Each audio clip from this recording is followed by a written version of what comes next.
Hey, what's up guys, it's TechSummer talking to you here. And we are almost less than 2 weeks away from the Apple iPhone 14 event. And I'm very excited. As you know, this September event happens every year. And Apple likes to launch the iPhone 14, or at least the iPhone, during these events on September. So it's like clockwork. The iPhone releases every single year during this timeline. But this year, Apple decided that it would host its iPhone 14 event on the September 7th date. So we are less than 2 weeks away. September 7 is a Wednesday, which is quite strange because Apple likes to host their iPhone events on Tuesdays. But probably it's because of Monday. Monday, it's a holiday, and so they probably decided that they wanted to give some more time for people to travel. So on the September 7th, expect the iPhone 14 event, where we will see tons of new exciting things. The iPhone 14 lineup, some iPhone accessories, and in my opinion, I expect us to see a new iPad. So if you are excited for that, do not forget to drop a like down below and subscribe to my channel. In today's video, I will break down every single thing we can expect on the next 2-week event. And so if you are excited, subscribe to the channel and follow all my notifications so you don't miss any of my videos on the upcoming products, because I will talk about the iPhone 14, I will review it, I will try to get the Apple Watch Series 8 and try to review it, I will try to get the AirPods, the new ones, if I can, but if they don't come out, then that's fine. But mainly the iPhone and the Apple Watch will be the stars of the show, and I will try to cover them. So if you are excited for that, follow me and let's get started.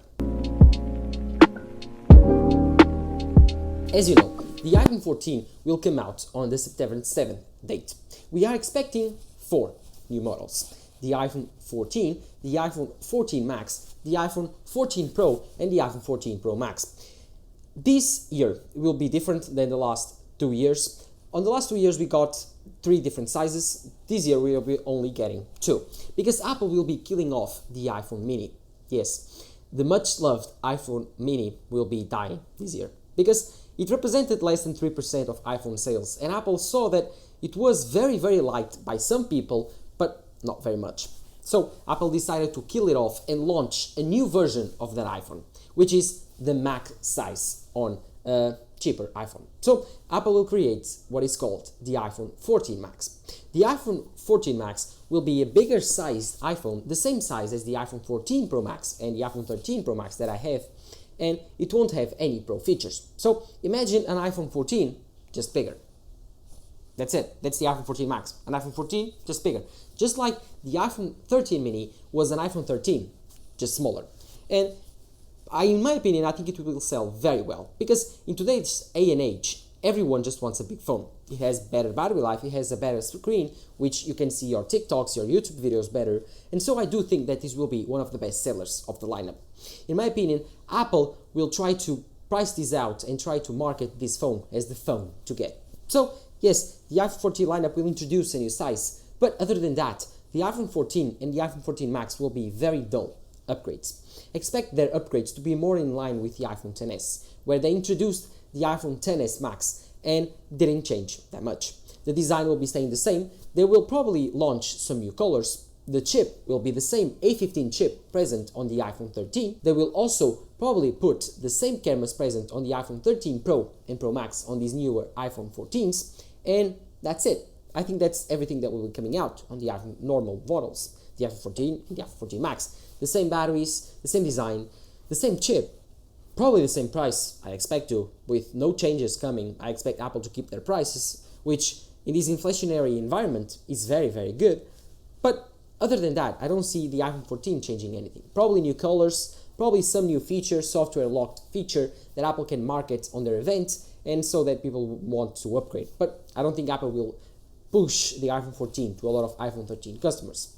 But the big secret comes on the Pros, because Apple this year wants to differentiate the iPhone Pros from the iPhone normal models. They want to create a bigger gap between these two devices, and so they want to incentivize you, if you want the best iPhone, to pay more. And that's why I expect that Apple will probably raise the prices on the Pro iPhones by $100.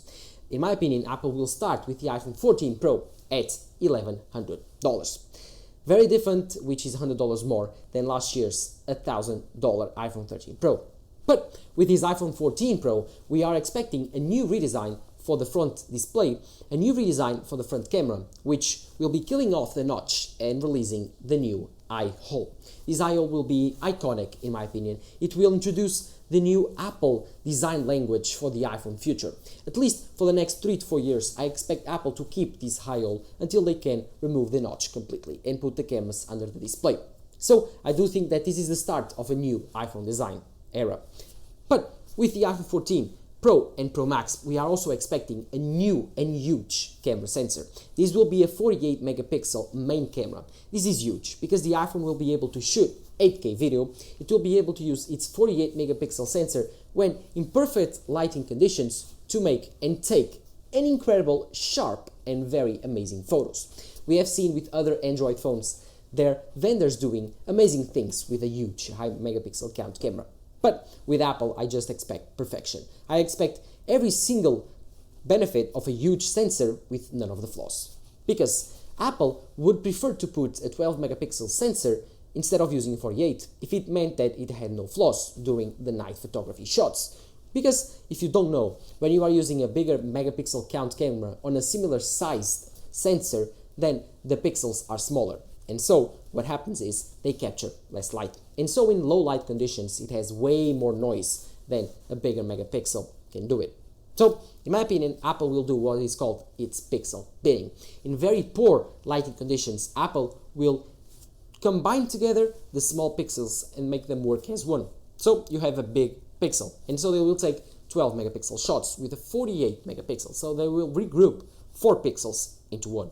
This is very smart and it will tackle most of the disadvantages coming with a high megapixel sensor. Other than that, Apple will be able to increase its resolution from 4K 60 frames per second to probably 8K 30 frames per second and 4K to 120 frames per second. Also, the iPhone 14 Pro and Pro Max are rumored to be coming with an LTPO display 2.0 because it will be able to go from 1 Hz to 120. And you are asking probably yourself, why? Why Apple would put a very new display just for 10 Hz of difference from the iPhone 13 Pro and Pro Max?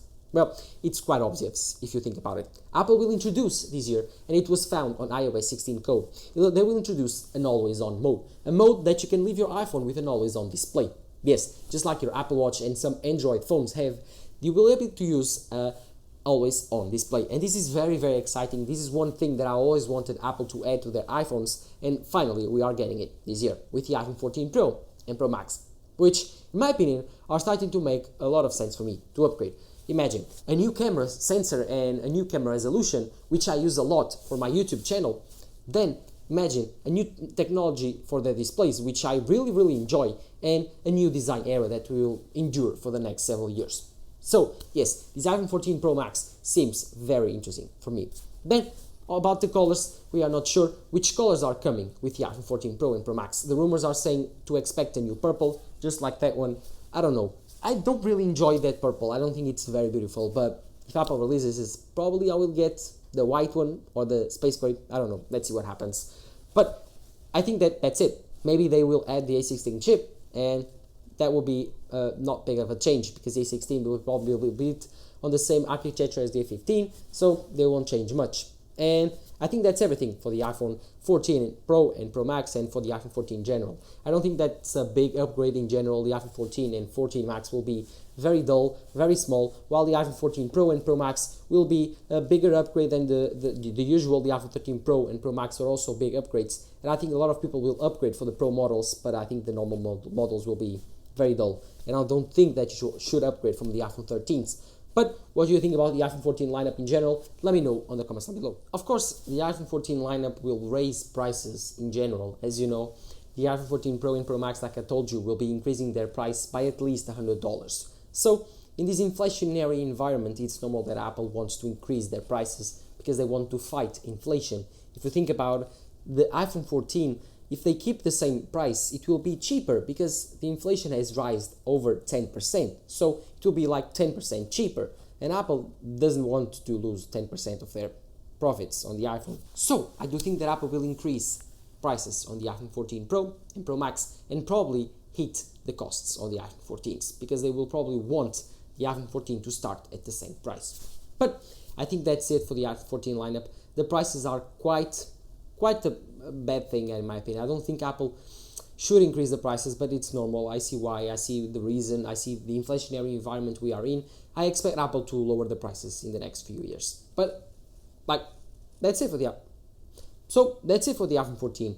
That's it we can all expect for the big launch and the big product for the Apple September event. But there are more interesting things coming, like the Apple Watch Series 8. Normally, and in the last few years, the Apple Watch has been very, very boring. In the last few years, the Apple Watch has been the same. Since the Series 4, we haven't seen a big redesign to the Apple Watch. Imagine, the Apple Watch Series 5 and 6 were the same design as the Apple Watch Series 4, and the Apple Watch Series 7 was the same design as the Apple Watch Series 6, with a little bit bigger screen. So, this year, we are expecting at least a new thing, which is the Apple Watch Series 8 Pro. We are expecting the Apple Watch Series 8 to be the same as the Apple Watch Series 7 with a new chip and probably some new sensors. But the Apple Watch Series 8 Pro will be a new category on the Apple Watch lineup. This will be a more rugged and more sports adequate device. It will be a competitor to the most advanced Garmin devices and the Samsung Galaxy Watch S5 Pro. So I do think that this Apple Watch Series 8 Pro will be a very cool device. It will be very expensive, don't get me wrong. It will start probably at the $900 to $1,000 range. It will be very expensive, but it will be replacing the Apple Watch edition that Apple probably doesn't see many sales on.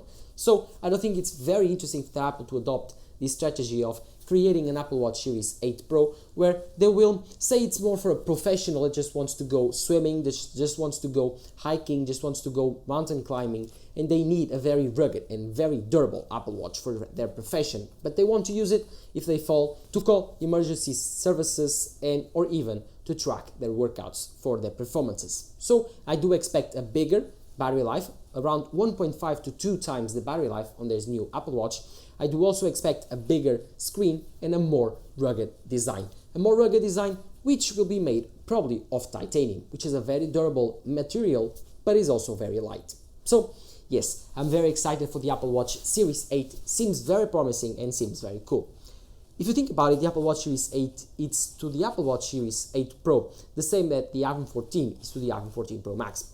It's like a device that has the main features of the Pro models, but it doesn't have much of them. And so people will be incentivized to spend the extra cash on the Pro models. Apple wants to do this because they want to increase the average sales price of the Apple Watch, because before, the average sales price was around $400 for the Apple Watch Series 7. Now, with the Apple Watch Series 8 Pro, they want to incentivize more people to spend $900 to $1,000 on an Apple Watch, so the average sales price will go up with this. So I don't think this is a very, very smart strategy from Apple, and it's a very interesting one. So I'm very excited to see which types of materials do we get, which types of bracelets do we get, which types of colors do we get, and how it works. If it's still square, if it's going to be round, how much battery life will we be gaining, how much battery life will we be losing, which materials they will be using. And Mark Gurman has been talking about a new sensor on his Apple Watch Series 8 and 8 Pro, which will be a temperature sensor that can measure your temperature, your body temperature, so it can tell you if you have a fever or not. And that's a big thing for the Apple Watch, to be more focused on health. And it's very exciting to see Apple introducing new sensors. The glucose monitoring sensor is rumored not for this year, neither the next one, so let's see when that comes out. That will be a revolutionary device. But I do think that's it for the Apple Watch Series 8, and that's the for sure's on this event. I do think that we have probably 2 more maybes on this event, which are the AirPods Pro 2 and the iPad 10th Gen. In my opinion, the AirPods 2 will be very, very different. They will probably keep the same design. They will probably have the same technologies. They will have a little bit better battery life, and in my opinion, Apple will probably adopt some new Bluetooth standard or some new technology to improve the sound quality and probably enable lossless on AirPods Pro. But for the AirPods Pro, I do think that's it. They won't release any new colors, they won't do anything more. They will keep the same design with a little better battery life and probably some new technology for their Bluetooth standard. Other things coming, like the iPad 10 Gen, it's not for sure, it's a maybe, and if those comes out, we have some new leaks and rumors suggesting that we'll have a new design. It's very exciting, a new design with no bezels, the camera will go to the side, so it's less awkward when doing FaceTime video calls, and it won't keep the same Touch ID sensor. It will probably move up to the power button, and so will be a no bezel design with the camera on the side and the Apple Pencil 2 support on the side also. So it will be using USB-C. And I'm very, very excited for this iPad 10th gen. If it comes out with the iPhone 14, it will probably steal some of the attention from the journalists because it's a very, very good deal. If Apple does launch this iPad, I expect them to at least increase the price by $100 or $50 because if they do release this iPad at around $349 or $399, it will be such a good deal that I will recommend this iPad and no any more iPad, because like if this iPad comes out like this, Jesus, it will be a good deal. But I do think that's it for the Apple September iPhone 14 event. We are expecting, like I told you, the iPhone 14 and the Apple Watch Series 8 are for sure. Then other accessories for the iPhone like the Apple AirPods Pro 2 are probably also coming, but the iPad 10th gen, it's maybe. If Apple launches it, it's a very big wild card. If they do, they will launch it and it will be very cool. But if they don't, they will probably launch it together with the iPad Pros in a later event during the latest part of the year. So, are you excited for the iPhone 14 event? Are you excited for the upcoming products coming on this September 7 event? The iPhone 14, 14 Max, 14 Pro and iPhone 14 Pro Max, which will be the phone that I will be getting to review. The Apple Watch Series 8 and Series 8 Pro are also coming. They are also very cool to see how Apple will explain us how they will upsell the Apple Watch Series 8 Pro. The AirPods Pro 2 could be coming too, and the iPad 10th gen. It's a very big wildcard. So, if you are excited for that, do not forget to drop a like down below, subscribe to the channel. Thank you all for your support. We are reaching 700 subscribers. Please help me out reach 1,000 by the end of the year. I love your support. I love you guys. I do love making videos for you guys because of your support, and so I will be keeping making them if you keep supporting. So, this has been Tech Summer talking to you here. Bye.